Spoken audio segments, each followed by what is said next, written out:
Hello student, good morning. और lecture number 11 इलेक्ट्रोस्टैट part 2 का lecture number 11 में हम लोग इलेक्ट्रिक पोटेंशियल को देखे थे। किसकी चर्चा किए थे? Electric potential. और वहां पे हम लोग उसका डिफिनेशन देखे थे। तो इलेक्ट्रिक पोटेंशियल किसको बोलते थे?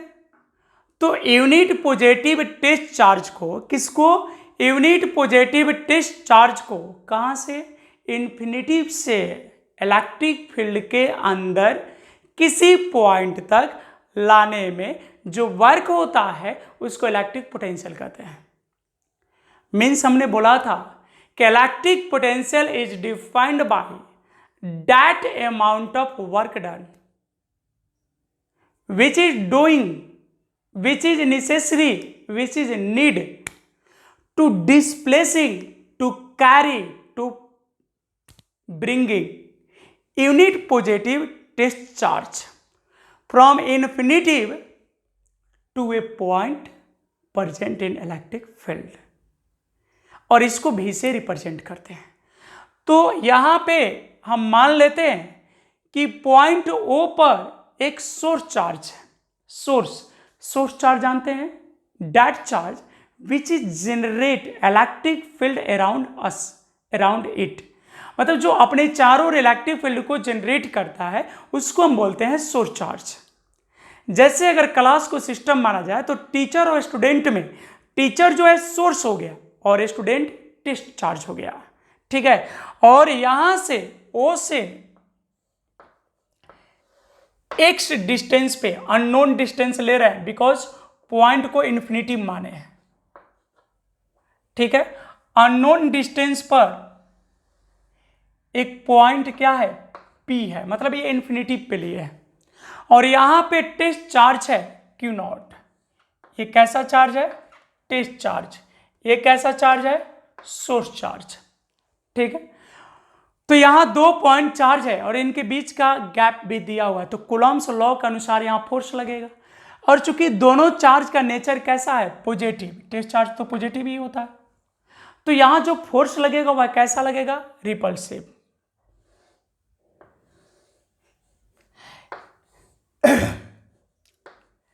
यहां जो फोर्स लगेगा वह रिपल्सिव लगेगा, ठीक है। अब ये मान लेते हैं कि इसको यहां से इधर लाना है, क्यू नॉट को P से A पे लाना है। P को हमने कहां लिया है? इलेक्ट्रिक फील्ड के अंदर। तो इलेक्ट्रिक फील्ड के अंदर जब लाइएगा तो उसी को किए गए वर्क को हम लोग क्या कहते हैं? Electric potential. यानी ए पॉइंट जो है कहां पे? इलेक्ट्रिक फील्ड में, और इसी पॉइंट पर हमको इलेक्ट्रिक पोटेंशियल बताना है। तो यहां पे कुछ लैंग्वेज ले लेते हैं हम। सबसे पहले लेटस यानी मान लेते हैं source charge a small q is placed, kept भी लिख सकते हैं यहां पे, is placed at point O, point O पे है, and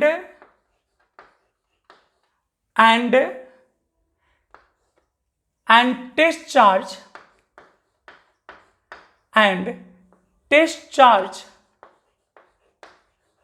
Q naught is at point P, और टेस्ट चार्ज Q naught कहां पे? पॉइंट P पर है।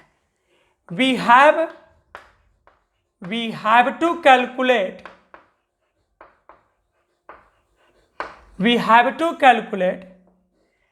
electric potential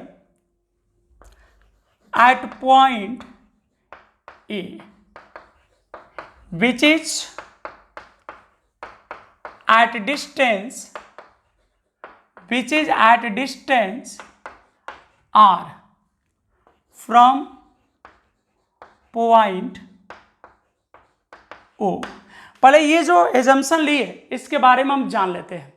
हमने सबसे पहले कहा कि letter source charge plus Q is place at point O, यानी माना कि पॉइंट O पे सोर्स चार्ज Q है, and test charge Q nought is at point P, और test charge Q nought point P पे है। We have to calculate electric potential at point A, और हम लोग को A पॉइंट पे इलेक्ट्रिक पोटेंशियल बतानी है, ठीक है, which is at distance R from point ओ, और ओ पॉइंट से कितनी दूरी पे, आर पॉइंट पे। तो यहाँ पे दो चार्ज है ना, तो दोनों के बीच इलेक्ट्रिक फोर्स लगेगा, तो हो जाएगा नाउ, यानी अब electric force, now electric force acting between plus q and q naught charge b। तो q और q naught के बीच जो इलेक्ट्रिक फोर्स लगेगा वह कितना लगेगा, तो कूलम्ब्स लॉ से लिखेंगे हम लोग। और मीडियम पता नहीं है, अगर एयर होता तो 1/4πε, बट मीडियम हम लोग अननोन लेके चलते हैं, मानते हैं कोई मीडियम है, लास्ट में एयर के लिए केस निकाल देंगे। तो जनरल फॉर्मूला इलेक्ट्रिक फोर्स का होता है F इजिकल टू, दिख रहा है ना भाई, F इजिकल टू हो जाएगा 1/4πε0 जनरल फॉर्मूला। और यहाँ पे हो जाएगा अब चार्ज का प्रोडक्ट, तो Q इंटू Q नॉट। अब आप कहोगे कि सर यहाँ पे मॉड होता था, बिल्कुल सही, यहाँ पे मॉड ही होता था, लेकिन अभी तो दोनों चार्ज पॉजिटिव ही लिए हैं, तो मॉड लेने से कोई फायदा नहीं होगा, क्योंकि मॉड की जरूरत तब होती है जब चार्ज निगेटिव होता है। अपॉन कितना हो जाएगा, बीच का डिस्टेंस x² हो जाएगा इतना, बोलो। तो ये फॉर्मूला F बराबर आ गया 1/4πε0 Q into Q not upon x²। तो इस फोर्स का वैल्यू तो हम निकाल दिए। अब थोड़ा सा गौर करके देखो, हमको लाना क्या है, तो इस Q नॉट को P से A की ओर लाना है। तो what happens if positive charge Q nought is displace from point P to A, क्या होगा अगर टेस्ट चार्ज को P से A की ओर ले जाए, तो क्या होगा, तो देखो क्या होगा, जब P से A की ओर जाएगा तो ये जो x है वो घटेगा, घटेगा ना। तो जैसे जैसे Q नॉट चार्ज P से A की ओर बढ़ेगा वैसे वैसे दूरी घटेगा x का वैल्यू, और जब x घटेगा तो इलेक्ट्रिक फोर्स बढ़ेगा। तो in this condition electric force is variable with respect to distance x। तो यहां इलेक्ट्रिक फोर्स जो है डिस्टेंस x के साथ वेरिएबल है, क्योंकि जैसे जैसे P से A की ओर बढ़ेगा वैसे वैसे x घटेगा, और जैसे जैसे x घटेगा वैसे वैसे F बढ़ेगा, क्योंकि इनवर्सली प्रोपोर्शनल है। तो बात समझ में आ रहा है। तो यहां भाई समझ रहे हो ना भाई, यहां पे जो फोर्स है वह कांस्टेंट है या वेरिएबल है, तो यहां फोर्स वेरिएबल है, और वेरिएबल फोर्स की वजह से टोटल वर्क एक ही बार में नहीं होगा। पहले हम छोटे से डिस्टेंस के लिए वेरिएबल फोर्स को कांस्टेंट मानेंगे, फिर छोटा वर्क निकाल के टोटल के लिए इंटीग्रेट कर लेंगे। तो मान लेते हैं P के बगल में एक पॉइंट P डैश है, ये दोनों के बीच के डिस्टेंस जो है dx है। तो अगर dx बहुत छोटा दूरी है, बहुत छोटा दूरी अगर dx है, तो dx के लिए तो इलेक्ट्रिक फोर्स को कांस्टेंट मान सकते हैं, कितना के लिए, dx के लिए। चार्ज को किधर मूव करना है, from point P to A। तो देखो यहां फोर्स क्या है, वेरिएबल है, तो लिख दे रहे हैं हम here electric force F is variable, variable है किसके रिस्पेक्ट में, with distance x, distance x के रिस्पेक्ट में यहां फोर्स क्या है, वेरिएबल है, and it is taken constant.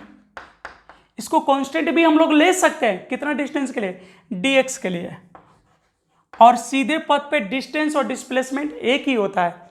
For displacement यहां डिस्टेंस पे लिख सकते हैं क्योंकि पथ स्ट्रेट है, डिस्प्लेसमेंट dx। तो dx के लिए कांस्टेंट ले सकते हैं। तो जब dx के लिए कांस्टेंट है तो वर्क का फॉर्मूला होता है, वर्क इक्वल टू होता है फोर्स डॉट डिस्प्लेसमेंट, हो जाएगा। तो इसको अगर तोड़ दे तो ये कौन फॉर्मूला हो गया, dot product F vector dot B vector. समझ रहे हो ना भाई, A vector dot B vector का डॉट प्रोडक्ट हो गया ना। 11th क्लास में आप सभी वर्क का फॉर्मूला पढ़े थे ना, वर्क इक्वल टू क्या होता था, फोर्स इंटू डिस्प्लेसमेंट, तो हो गया ना फोर्स इंटू डिस्प्लेसमेंट, क्योंकि dx के लिए निकाल रहे हैं। तो अगर ए वेक्टर डॉट बी वेक्टर को क्या है तो हम लोग बनाते थे ए बी कॉस थीटा, तो यहाँ क्या हो जाएगा भाई F D x cos theta, और थीटा के जगह हमने लिख दिया 180 डिग्री। कैसे भाई बोलो, समझ में आ रहा है? क्यों 180 मैंने क्यों लिया, यहाँ पे जीरो क्यों नहीं लिया? तो जीरो इसलिए नहीं लिए क्योंकि फोर्स देखो इधर है, अब फोर्स के अगेंस्ट में ला रहे, यानी फोर्स और डिस्प्लेसमेंट एक दूसरे के ऑपोजिट है। अगर फोर्स भी इधर लगता और इधर ही लाते, अगर फोर्स इधर ही लगता और इधर ही लाते तो थीटा 0 डिग्री होता, बट फोर्स है आउटसाइड, डिस्प्लेसमेंट है इनसाइड, तो थीटा हो जाएगा 180। कॉस 180 का वैल्यू कितना होता है?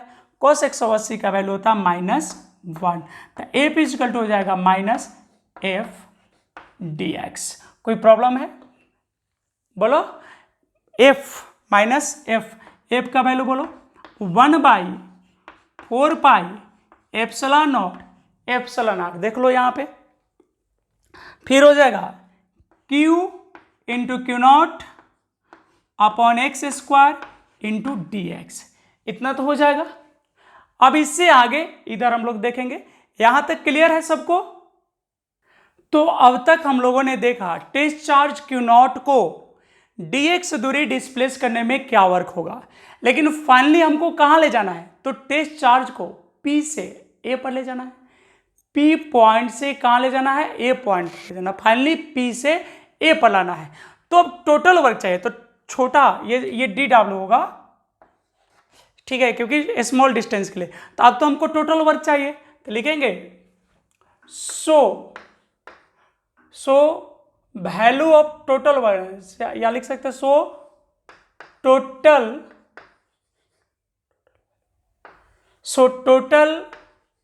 Value of work done, so total value of work done in displacing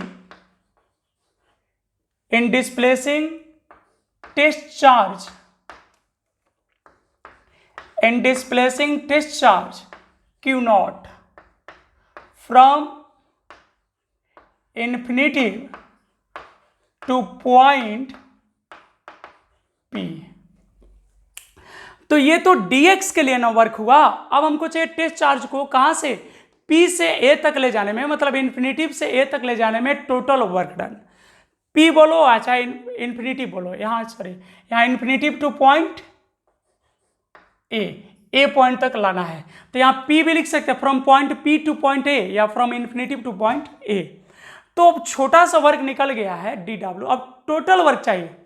तो आपको पता होगा कि अगर dx दिया हो और हमें x की जरूरत हो तो हम इंटीग्रेट करते हैं, तो बोथ साइड क्या कर लेंगे? इंटीग्रेटेड। तो यहां हो जाएगा इंटीग्रेशन dw,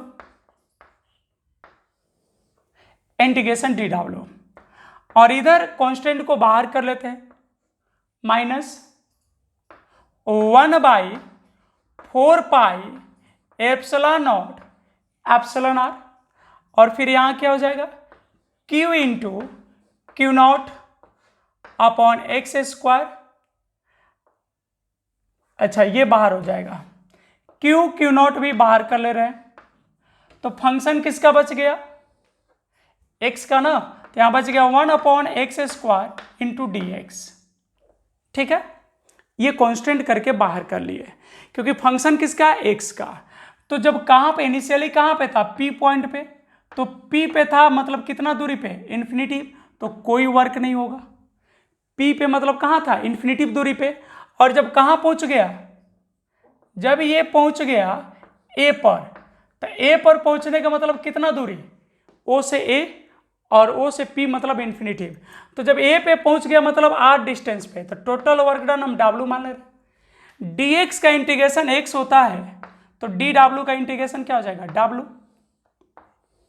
लोअर लिमिट 0 और अपर लिमिट W, यहां पे हो जाएगा -q into Q nought upon 4 pi epsilon nought epsilon R, और इसको हम लिख सकते हैं इंटीग्रेशन ऑफ यहाँ आप डिस्टेंस के फॉर्म में, क्योंकि डिस्टेंस का फंक्शन है तो आर, और यहाँ लिख दिए इन्फिनिटिव, और हो जाएगा एक्स के पावर -2 dx। ठीक है, ये कॉस किस फॉर्मूला पे हो गया, तो ये हो गया एक्स के पावर n dx। एक्स के पावर n dx का होता है एक्स के पावर n+1 अब बटा में n+1। देख रहे हैं आप, ठीक है, बोलो, इतना हो जाएगा। अब यहां अगर लिखे हम तो ये हो जाएगा W -0 upper limit minus lower limit, इसको हटा के एक बार अपर लिखेंगे तो W हो गया, फिर बीच में माइनस, फिर हटा के लोअर लिमिट तो W -0। यहाँ क्या बच गया -Q इंटू Q0, अब बटा में क्या हो गया, तो बटा में हो गया 4πε0 εr। इसका इंटीग्रेशन कितना हो जाएगा, x के पावर -2 + 1 अब बटा में हो जाएगा -2 + 1 हो जाएगा, lower limit infinitive, upper limit r। इतना तक स्पष्ट है। अब इससे आगे देखते हैं, यानी अगर बात करें हम तो अब मैथ सॉल्व करना है, यानी आपको डेरिवेशन रह गया, और ये थ्योरी मस्त है, लॉन्ग क्वेश्चन में ये पूछा जाता है 5 नंबर में। ये थ्योरी कितने नंबर में आता है, 5 नंबर में। अब बाकी कुछ नहीं, वैसे भी बिहार के बच्चों का मैथ सुपर होता है, और तो मैथ ही है ना, तो मैथ तो कर ही लेंगे हम लोग। तो बोलो क्या हो जाएगा, W -0 W होता है, ठीक है भाई। अब बच गया -Q इंटू Q0 अब बटा में 4πε0 εr, और यहां हो जाएगा x के पावर -1 अपॉन -1, ये lower limit infinitive, upper limit r। ठीक है, मस्त है ना, समझ रहे हैं आप लोग। चलो देखो, आप लिख सकते हैं W -Q into Q0 4πε0 εr। -1 को इधर ला दो, इस साइड, तो इधर माइनस है, माइनस आ जाएगा तो माइनस माइनस प्लस।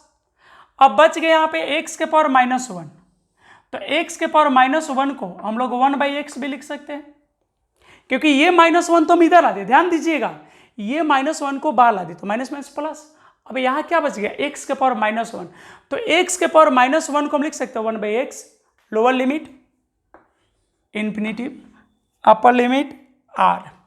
ठीक है, अब इसको अगर हम सॉल्व कर दें तो जाएगा W = Q into Q0 4πε0 εr। और एक बार यहाँ क्या करेंगे, वेरिएबल को हटा के अपर लिमिट तो जाएगा 1/r -1/∞।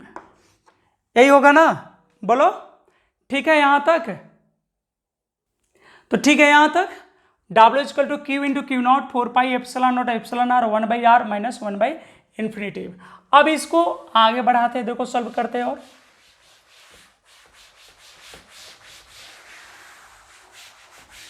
एकदम मस्त कैलकुलेशन है, लग रहा है कि हाँ फिजिक्स और मैथ थोड़ा सा चल रहा है, अच्छा लग रहा है, मजा आ रहा है कि नहीं। आपको नहीं समझ में आ रहा है, एक बार बना के मतलब नोट करके एक बार खुद से बनाइएगा, आपको समझ में आ जाएगा। अब बोलो, आपको पता है किसी भी नंबर में इन्फिनिटिव से भाग देने पे 0 होता है, किसी भी नंबर में, किसी भी नंबर में अगर इन्फिनिटिव से भाग दे दिया जाए तो रिजल्ट क्या होता है, 0।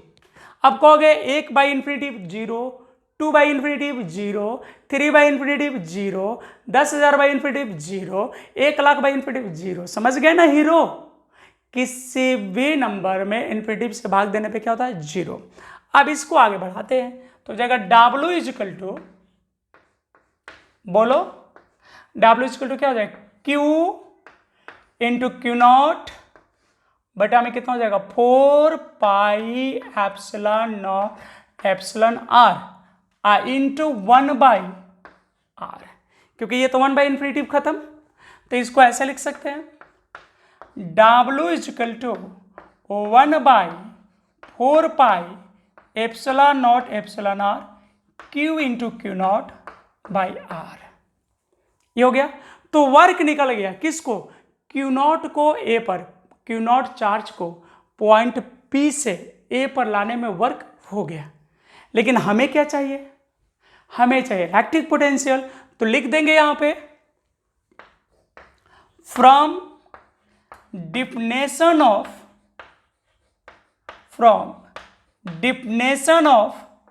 Electric potential.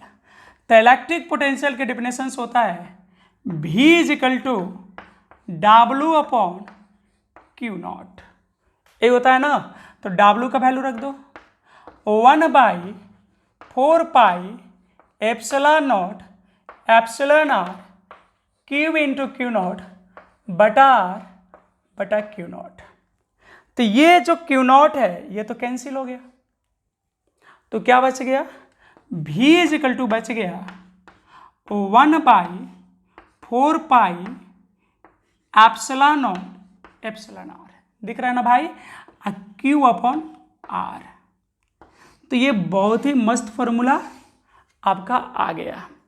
तो ये किसी भी मीडियम के लिए वैलिड है, चाहे एयर हो, वैक्यूम हो, बीच में कोई भी मीडियम डाइलेक्ट्रिक सब्सटेंस भरा हो, ये सबके लिए वैलिड है, ठीक है। लेकिन अगर स्पेशली हम एयर के लिए कर दे, स्पेशली वैक्यूम के लिए कर दे, तो एप्सिलॉन आर का वैल्यू तो 1 हो जाएगा। ऐसे ये सभी मीडियम के लिए, ये ऑल मीडियम्स के लिए वैलिड है, ऑल मीडियम। जो अलग अलग मीडियम होगा उसके लिए यहाँ एप्सिलॉन आर का वैल्यू रख देंगे। लेकिन अगर स्पेशली क्या है, फॉर वैक्यूम या फ्री स्पेस, या इसी को बोल सकते हैं वैक्यूम, या इसी को बोल सकते हैं एयर, यानी फ्री स्पेस दिया रहे, वैक्यूम दिया रहे या एयर दिया रहे, तो उस सबों के लिए एप्सिलॉन आर का वैल्यू 1 हो जाएगा ना। तो उस स्थिति में हो जाएगा V is equal to, special air के लिए लिख रहे हैं 1/4 pi epsilon nought Q upon R, और आपका डेरिवेशन हो गया। इतना ही तक आपको लिखना था। लेकिन अगर हम कहें कि V और Q के बीच रिलेशन बताइए, पोटेंशियल और चार्ज के बीच, तो ये सभी जो और रेस्ट क्वांटिटी है, ये नंबर है और ये डिस्टेंस है, तो ये सबको कांस्टेंट मानना पड़ेगा। तो ऑब्जेक्टिव में पूछ सकता है, पहला objective V directly proportional to Q हो जाएगा। बाकी सबको अगर क्या है कि पोटेंशियल और डिस्टेंस के बीच रिलेशन बताइए, तो V inversely proportional to R, V inversely proportional to R। ये पूछे जा सकते हैं कैसे एग्जाम में, आपके ऑब्जेक्टिव में ये पूछे जा सकते हैं, ठीक है। तो ये इंपॉर्टेंट थ्योरी था।